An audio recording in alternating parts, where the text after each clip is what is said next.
After dragging the wounded ape off the vehicle, spears rained down like hail. Then 2 police cars came barreling toward them. Maurice immediately grabbed a manhole cover, while Buck picked up a nearby parking meter.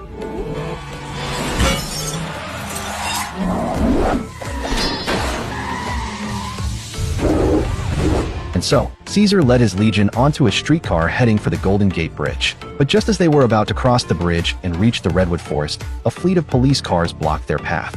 Mounted police were also closing in from behind. Ceasar immediately gave the order for Koba to lead the bonobos up the suspension cables to pass overhead. He had Maurice take the orangutans underneath the bridge, while the immensely strong gorillas, under Ceasar's command, charged straight at the buses ahead.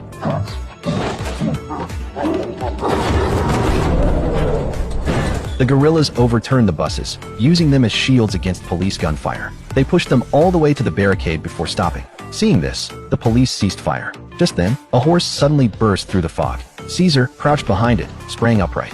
At his command, the bonobos dropped from above, tackling the blocking officers to the ground. At the same time, the orangutans below the bridge leaped onto the deck from both railings and began beating down the officers in their way. The apes behind Ceasar then surged forward to join the fight. In the blink of an eye, the police were overwhelmed by the apes and, battered and bruised, dropped their weapons and fled. The apes jumped around triumphantly.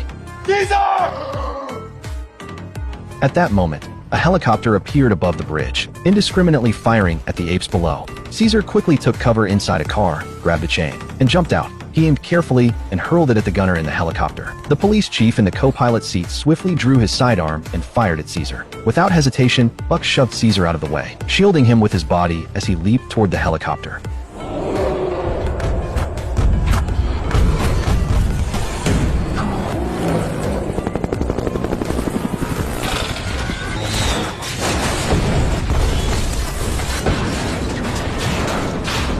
Ceasar ran forward and pulled Buck down from the aircraft. But in the end, Buck succumbed to his severe injuries.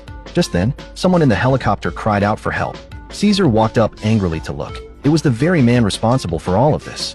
Ceasar withdrew his already outstretched hand, turned to Koba with a nod, and walked away. And Koba, who had endured countless experiments at the genetics company, stepped forward without hesitation and kicked the helicopter off the bridge.